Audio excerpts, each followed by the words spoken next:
자, 반갑습니다. 흑입니다. 최근에 지선 선거가 끝났죠. 그래서 많은 분들이 야, 선거가 끝나면 이제 앞으로 한국이 어떻게 될까? 한국 경제, 한국 투자, 우리는 어떻게 재테크를 해야 될까? 이런 걱정과 고민들이 좀 많으신 것 같습니다. 그래서 사실 우리가 선거만 살펴볼 게 아니라 한국의 대통령님이나 아니면 새롭게 한국은행으로 총재로 되신 신용선님께서 최근에 이제 우리나라가 이렇게 될 겁니다. 정책들을 말씀을 많이 하셨거든요. 물론 우리야 삼성전자 가자 이렇게 외치고만 있으니까 이런 것들을 좀 많이 놓쳤겠지만 오늘 흑우가 열심히 자료 조사를 해서 한국이 앞으로 2년, 3년은 어떻게 좀 변할지 한번 주제를 가져와서 이야기해 보려고 합니다. 지선의 최고봉이었던 서울시장 선거가 굉장히 접전이었습니다. 그리고 접전 끝에 오세훈 시장이 또다시 당선이 되었는데 첫 말씀이 되게 의미심장하더라고요. 같이 한번 들어볼게요. 아마 많이들 보셨을 것 같은데 진심으로 감사합니다 하면서도 계층 이동 사다리가 끊겨서 좌절하면서도 자기를 많이 찍어주셨던 청년들의 승리입니다 라고 이야기를 했고요. 지옥과 똑같은 전월세 난이 끝나기를 바라는 서민들이 자신을 많이 아마 지지해주지 않았을까 그렇게 이야기를 하고 있습니다. 실제로 얼마나 많이 지지를 해줬길래 이게 첫 번째 멘트, 두 번째 멘트를 이렇게 이야기를 했을까 궁금해서 한번 찾아봤는데 야, 서울에 사는 20대 남성이 75%가 오세훈 씨를 찍었다고 해요. 야, 이게 진짜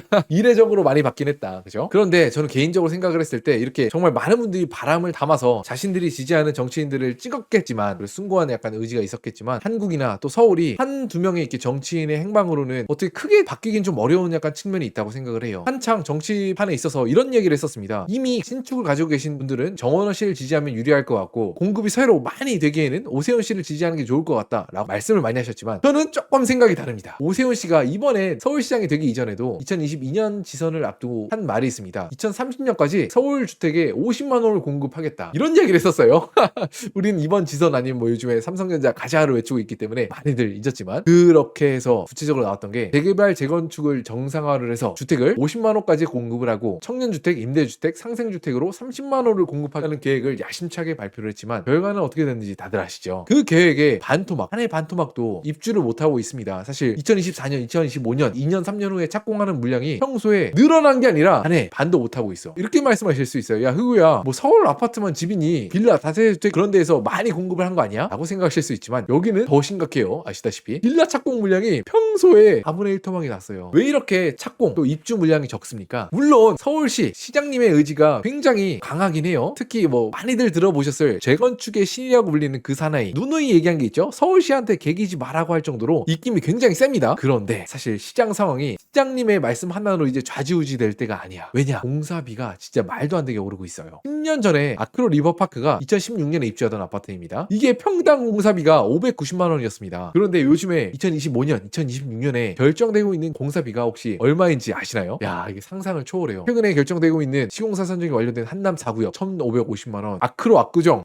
1,139만 원. 요즘에 결정되고 있는 공사비가 진짜로 싸야 1,000만 원, 1,100만 원대고요. 어느 정도 약간 고급화를 하고 비싼 데 짓는다 하면 1,500만 원까지도 해. 야, 이거 진짜 미쳤어요. 이렇게 생각하실 수 있어요. 야, 흑우야, 너 한남동이나 아니면 뭐 압구정 이런 데는 땅값은 제외한 공사비라고는 하지만 여기는 뭐 고급화가 되기 때문에 좀 비싸게 잡아서 그런 거 아니니? 물론 아크로 리버파크도 뭐 좋은 입지에서 지어진 땅이라고 하지만 여기는 또 국민들 눈높이가 더 올라갔으니까 더 비싸게 산정한 거일 수도 있잖아 라고 생각하실 수 있겠지만 또 아시다시피 이런데 한남동이나 아니면 압구정, 성수 전략정비 구역에 들어가는 공사비들은 거의 건설회사들에서 제로 마진을 맞추고 있대요. 왜냐하면 이런데 약간 유명한 입지에 들어가서 내가 거의 뭐 앞으로 5년 10년 그냥 세워놓은 간판으로 역할을 할 수 있기 때문에 아크로 리버파크가 올라가고 나서도 와, 이게 사람들 입에 굉장히 많이 여러 번 오르내리면서 나도 와, 아크로 리버파크 살고 싶다, 저기가 뭐 평당 가격이 1억이 넘었다고 하면서 공짜 광고판이 되어버렸잖아요. 그렇기 때문에 이 공사비가 앞으로 서울에서만 지어지는 게 아니라 지방에서 또 수도권에서 지어질 때 공사비가 최소한 이 정도로 찍히게 된다, 그렇게들 많이 말씀을 하세요. 그러다 보니까 이제 한국에 주택이 공급되기 위해서 결정돼야 될 공사비가 10년 동안 50% 이상 올랐다, 그런 얘기를 하는데 사실 이걸 보면 연평균으로 13%가 오는 거야. 와, 웬만한 S&P 500 나스닥 뺨치죠. 그래서 앞으로 뭐 서울시장님이 누가 되셨던 간에 열심히 뭐 공급하고 하시겠지만 서울시 안에서 주택이 공급되기는 좀 쉽지 않은 상황이 될 것 같고요. 이 이야기를 한 이유가 앞으로도 우리나라 대통령님, 한국은행 총재님이 하시기에 금리를 바꾸고 아니면 재정을 지출을 하고 우리나라 국민들이 좀 더 잘 사실 수 있는 그런 구조를 만들고 싶으시겠지만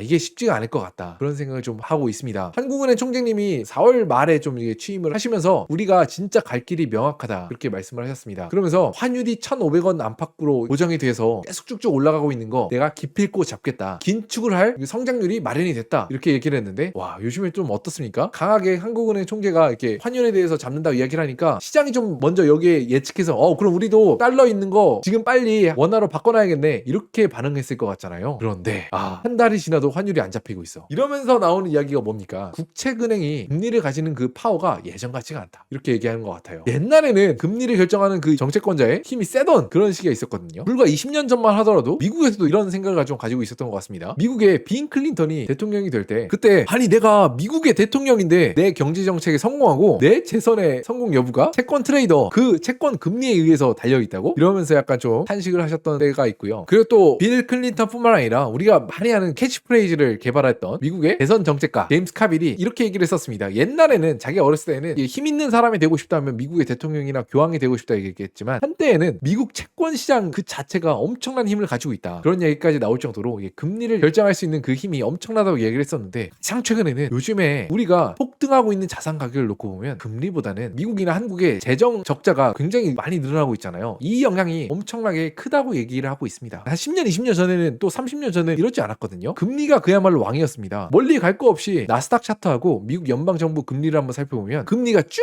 오를 때 나스닥 70년대 초반에 나스닥 차트가 이렇게 쭉 내리기였고요. 이런 차트는 굉장히 자주 패턴이 반복이 되죠. 또 80년대 초반에 금융위기가 와서 금리를 쫙 내려주니까 나스닥이 이렇게 완전히 하늘 날아가는 모습을 보여주고 있습니다. 이게 굉장히 여러 번 반복이 돼요. 90년대 초반에도 10년 20년에 걸쳐서 연방정부 금리를 내려주니까 와, 이게 나스닥 쭉 올라가고요. 닷컴 버블까지 이어지죠. 전통적으로 주류 경제학에선 금리를 자산 가격에 적용하는 매우 묵직한 힘이라고 생각을 했었는데, 근데 최근 어떻습니까? 금리가 쭉 올라서 한동안 유지가 되고 있는 상황에서도 나스닥은 쭉 올라가고 있습니다. 와, 완전히 달라지고 있죠. 그리고 그 이유를 뭐로 이야기를 많이 하냐? 전 세계 선진국들이 미친듯이 뿌리고 있는 미국과 한국 비슷하죠? 보수당이나 아니면 진보당이나 집권함에 따라서 상관없이 미친듯이 풀리고 있는 재정 적자 때문이라고 많이들 이야기를 하는 것 같습니다. 미국 재정 지출을 한번 살펴보면요, 2000년대 후반을 기점으로 해서 꽤 오랫동안 유지되고 있던 GDP 대비 50% 부채 규모를 아득히 넘어서고 있어요. 이게 왜 이렇게 2000년대 후반 기점으로 이렇게 풀렸냐? 두 가지 이유를 보통 많이들 말씀하시죠. 미국도 한국이랑 비슷하게 2000년대 후반 들어서 이제 베이비 부머들이 은퇴를 많이 하면서 사회복지비, 또 메디케어 이런 데 돈이 엄청나게 많이 쓰이는 거야. 똑같이 한국을 좀 보는 것 같은 느낌이 좀 드는데, 그것도 그렇고 사실 이렇게 재정 지출을 막 하게 되면 일단 돈이 많이 풀리게 되니까 아무도 그거를 반대할 사람이 사실 없어. 정치인들도 굳이 이렇게 잘 가고 있는데 이거를 꺾고 내려갈 수 있는 담력을 가진 약간 정치인들이 많지가 않죠. 2025년부터 2029년 이재명 정권이 좀 취임하고 나서 우리나라 재정 정책을 어떻게 할 거냐, 이게 좀 자세하게 기술해 놓은 문서가 있어요. 요즘에 뭐 삼성전자, 뭐 하이닉스 이렇게 뛰는 거에 좀 많은 국민들이 관심이 있으신 것 같은데, 여기에 이미 우리나라가 어떻게 갈지 좀 잘 쓰여져 있으시더라고요. 재정 지출 2025년에서 2029년 연평균 5.5% 수준으로 늘릴 거라고 이야기를 했습니다. 야, 5.5%면 좀 어느 정도 괜찮은 거 아니야라고 생각할 수 있을 수 있겠지만, 우리나라 GDP 성장이 2에서 3%예요. 전 세계에서 가장 권위 있는 부채 규모를 산정하는 분모가 GDP로 들어가거든요. 근데 분모는 2에서 3% 느는데 부채 규모는 5% 6% 는다. 와, 그거 쉽지 않죠. 그런데 2026년이 오히려 총 지출을 대폭 상향시킬 거다, 뭐 이런 말을 했었어요. 그리고 그 이유는 선순환 구조가 정착함에 따라서 점진적으로 축소하긴 하지만 경상 성장률 정도로는 이게 지출을 할 거다. 그래서 2026년에 지금 우리는 약간 현실에서 못 느낄 수 있겠지만 재정 수지가 미친 듯이 폭주하고 있었습니다. 그래서 재정 학회장 말씀으로는 매년 100조 이상 이게 우리나라가 재정 적자가 일어날 거다, 이렇게 조금 많이 쓴다는 이야기를 했었고요. 물론 이게 다 그냥 쓰이는 돈이 아닙니다. 이게 부채가 늘면 늘수록 우리나라의 생산적인 분야에 투자가 될 거고, 또 5년 10년 후에는 다시 돌아오게 될 것이다, 이렇게 큰 약간 뜻이 있으시겠죠. 그럼 이런 얘기를 안 해볼 수 없습니다. 미국이나 한국이나 재정 지출을 이렇게 많이 늘리고 있는데 이건 어떻게 우리 곁으로 돌아오게 될까요? 사실 이렇게 한 나라가 재정 지출하게 되면 한 두 가지 정도로 가장 많이 쓰이게 된다고 합니다. 첫 번째는 지금은 돈을 잘 못 벌지만 앞으로 5년 10년 20년 국가 안보나 아니면 국가 발전 경쟁력을 위해서 꼭 키워야 되는 산업들 있잖아요. 그런 곳에 보조금으로 많이 들어간다고 하고요. 우리 뭐 잘 알죠? 중국에서 반도체, 배터리 이런 거 키우기 위해서 돈을 얼마나 많이 썼어요. 그런 것도 있고, 또 반면에 우리나라에서 이제 굉장히 이제 일을 열심히 해서 은퇴에 이르신 분들을 위해서 연금이나 아니면 또 각종 복지 지출들이 있잖아요. 그런 것들이 이제 재정 지출로 많이 이루어지게 되는데, 우선 한번 국가가 기업들에게 보조금을 많이 줄 때 어떻게 많이 주어지고 어떻게 이게 돌아올까 같이 한번 살펴보고자 하는데, 가장 좋은 예시가 애플이 있어서 한번 가져와 봤습니다. 기업이 갑자기 보조금은 결국 기업한테 들어오면 현금으로 주어지니까 들어오면 어떻게 변할까? 보니까 아이폰이 2010년대 초중반 해갖고 갑자기 엄청나게 많이 팔리게 되었잖아요. 그래서 사실 팀쿡이 굉장히 큰 고민이 빠졌습니다. 사실 뭐 현금이 회사의 입장에서 많이 들어온다는 건 좋은 일이죠. 근데 이게 현금이 많이 들어오는데 이걸 또 잘 쓰지 못하게 되면은 엄청 큰 문제 아닙니까? 회사 입장에서는 이게 ROE, 자본 대비 생산성이 떨어질 수 있으니까. 그래서 팀쿡이 굉장히 절친한 워렌 버핏을 찾아가서 의논을 드렸다고 하죠. 그때 워렌 버핏이가 한마디를 했다고 합니다. 자사주를 다시 사라. 미국 전체 기업의 역사에서도 진짜 찾아보기 어려운 바이백을 진행하게 되는데, 그 때문에 물론 여러 가지 요인이 있었지만 애플의 주가가 사상 최고치를 쭉 찍어서 전 세계 시가총액 1위를 오랜 시간 달성하는데 큰 기여를 하게 되었죠. 우리가 돌아보니까 정부든 아니면 뭐 기업이 자체적으로든 현금이 들어왔을 때 이전보다 훨씬 더 큰 자사주 매입이나 자사주 소각을 하게 되고 또 주주에게 큰 이익이 돌아가더라, 그런 좀 사례를 봤었습니다. 자, 눈치채셨나요? 그럼 정부가 이렇게 기업들에게 보조금을 지급하게 되면 누구에게 이득이 돌아가냐? 그죠? 특히 미국 시장 같은 경우에는 상위 10%가 주식의 95%를 보유하고 있기 때문에 폭증하는 재정 적자는 최소한 일부분은 기업들에게 보조금조로 쓰였을 텐데 이게 주가 부양 연료로 쓰였고 자산가들이 더 큰 자산가가 되게 만들었더라, 이렇게 1차적으로 좀 돈이 많이 쓰였다고 하는 것 같습니다. 그런데 미국과 한국이 재정 지출 구성이 완전히 똑같은 건 아니죠. 한국의 2026년, 아까 우리나라 재정 지출이 굉장히 큰 폭으로 늘린다고 했는데 여기서 2026년에 재정 지출 중에 가장 큰 비율이 속하는 게 보건, 복지, 고용 이쪽 분야라고 하는데, 다들 잘 아시죠? 뭐 긴급 피난 지원금 신청하세요, 고유가 지원금 신청하세요, 다 이쪽에 좀 속하게 됩니다. 이런 한국의 재정 지출은 기업과는 다르게 그럼 뭐 서민들을 위한 거 아니냐, 그렇게 생각하실 수 있겠지만 많은 분들은 이렇게 이야기를 합니다. 결국 행선지는 똑같다. 왜? 서민들의 돈이 잠깐 주머니에 뭐 50만원, 100만원, 200만원 들어올 수는 있는데 그런 것들을 두고 또 어떻게 막 많이 이제 소비를 하십니까? 뭐 마트에 가시고 뭐 이런저런 소비를 하시고, 이분들은 지금 당장 도움이 필요하신 분들이기 때문에 서민들에게 돈이 많이 갔지만 또 역설적으로 그렇기 때문에 그분들의 주머니에 오래 있지 못하고 또다시 소비로 지출되는 성향이 굉장히 크다고 합니다. 결국 그분들의 돈의 정착지는 대형마트, 대기업 식품사, 정유사, 통신사, 상가 건물주 이런 형태로 기업의 매출과 임대료 형태로 돌아가게 되고요. 또 기업의 매출은 자산가들의 주가가 부양이 되면서 자산가들이 더 큰 자산가로 변하게 되는데 이바지한다고 하죠. 그에 반해서 자산가들에게 돈이 만약에 흘러가면 어떻게 됩니까? 서민들하고 다르게 이미 어차피 내가 먹고 마시는 거 충분한데 더 좋은 자산을 사게 돼야지. 특히 한국은 요즘 다들 잘 아시죠? 한국의 아파트를 이미 하나씩 가지고 계시니까 미국으로, 외국으로 이게 자산이 반출이 되면서 그런 좋은 자산들을 하나씩 취득하시게 되고요. 그렇기 때문에 한국이 재정 지출이 역대급으로 늘어나고 있다는 또 다른 말은 꽤 높은 확률로 한국에서 선호되는 또 외국에서 선호되는 자산 가격이 높아질 거라 이렇게 예측하는 사람들이 굉장히 많은 것 같습니다. 참 이게 재정 지출이 늘게 되면서 저 개인적으로 참 식품 물가, 생활 물가가 좀 높아지는 게 좀 어려운 것 같아요. 그래서 제가 생각하기에는 앞으로 5년, 10년 동안 어떻게 될까 한국이, 그런 거 생각을 해보면 이미 좋은 자산을 취득하고 계시다면 유태여서 그걸 팔 이유는 전혀 없어 보이는 것 같고요. 또 그 이후에 대통령을 하시든 아니면 뭐 서울시장을 하시든 간에요. 뭐 한국의 서울 아파트, 특히 중급층 이상 아파트나 삼전 하이닉스 주식 이런 좋은 주식들, 뭐 USD 표시 자산들 갖고 계시다면 앞으로도 롱이 좀 유리하지 않을까 싶습니다. 왜냐? 나라에서 미국이든 한국이든 이렇게나 많이 돈을 풀 거라고 공표를 하셨으니까 확률적으로 그게 맞지 않나 싶고요. 그러면은 자산을 가지지 못한 청년들은 어떠냐? 저 같은 이제 30대 초반 청년들, 물론 위정자들이 누가 되시든 간에 청년들을 위하겠습니다 뭐 이런 얘기를 많이 하시지만 사실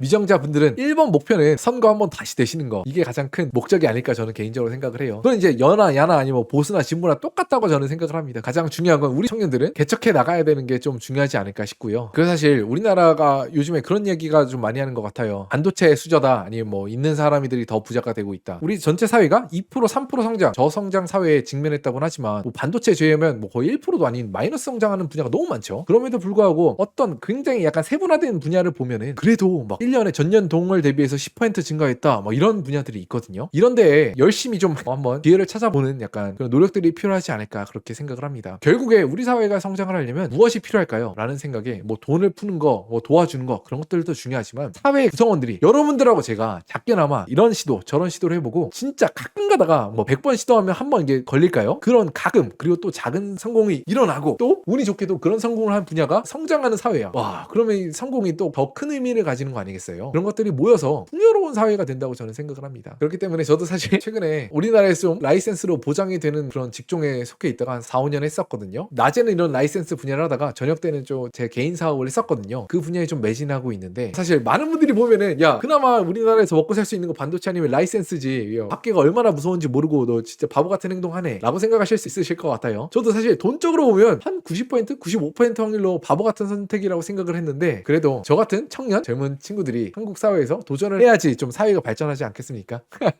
뭐 실패할 확률이 훨씬 더 높겠지만요. 그런 생각으로 좀 시도를 한번 해보려고 노력을 하고 있습니다. 여러분들은 최근에 여러 지선을 통해서 한국에도 또 적지 않은 바람이 일어날 거고, 이미 당선이 되셨거나 국제기관의 헤드가 되신 분들이 이렇게 저렇게 한국을 바꾸겠다 그렇게 좀 선포를 하시고 정책들이 바뀌어가고 있는 것 같아요. 이거에 대해서 좀 어떻게 생각하시나요? 댓글로 한번 남겨주시면 저도 여러분의 소중한 의견 듣고 배우는 기회가 되니까요. 허심탄회하게 남겨주시면 감사드리겠습니다.